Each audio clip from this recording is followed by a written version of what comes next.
when Shelbourne and Bray met in the league in October, a Stephen Geoghegan hat-trick and a goal from Pat Morley gave Shells a convincing 4-0 win at the Carlisle ground. But they certainly weren't as dominant last night, particularly in a relatively poor, if even, first half, during which Pat Scully came closest to breaking the deadlock.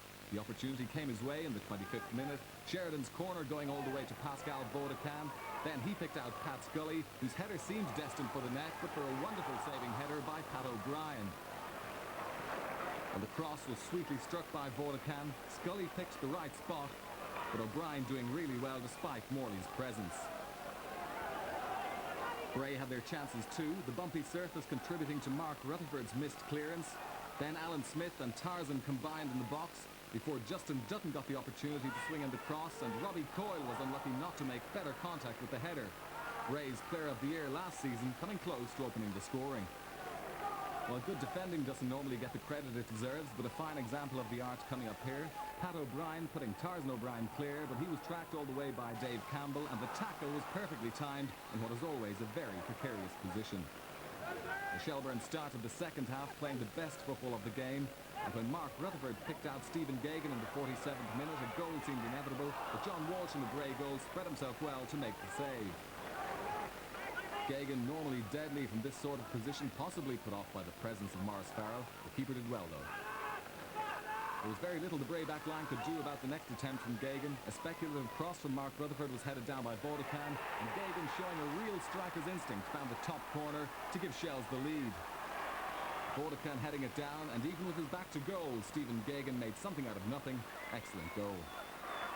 Shelbourne by no means ran away with it after that, but Mark Rutherford had a good chance in the 22nd minute of the second half. But again, John Walsh showed good reflexes in making the save.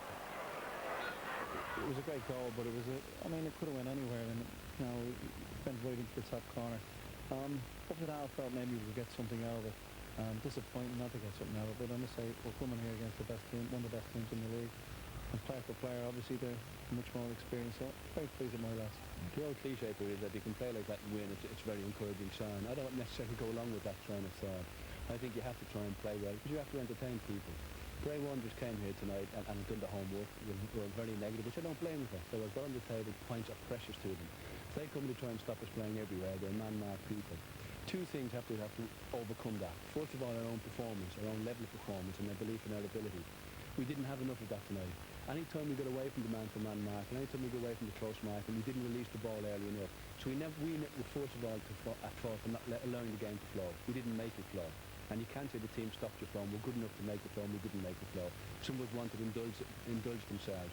Secondly, I have to say, the referee, I don't think did us any favours, because I think it's a very difficult job for a referee, I accept, to come in and referee a game like that.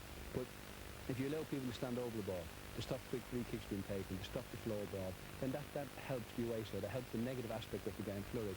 And really, we have to entertain people. We've got supporters here, Braves were, they have to be entertained, and I don't think we entertained this evening. And that's a very, very big disappointment to me. Also during the week it was announced that you're taking over as manager of the National League selection, and you've got a few games coming up, so it's going to be a very busy time for you.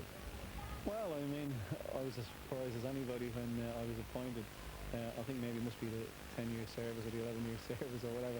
But the good thing for me is it does give me the opportunity to pick the best players. What I would like to do, and maybe approach it, is that for the particular game at the Foxhall Commons, I will go for the most, what I would think, the best players in the league. But for the second game, I think maybe with the B team, I think we'll go for Irish-based players. That's my feeling on it, but I will be discussing it later on in the week with the FAI. But I'm looking forward to it. It's a very little challenge, and I mean, I'm very, very involved as it is, Peter, so I mean, an extra 3 games is not going to make a slightest difference. Well, we have confirmation.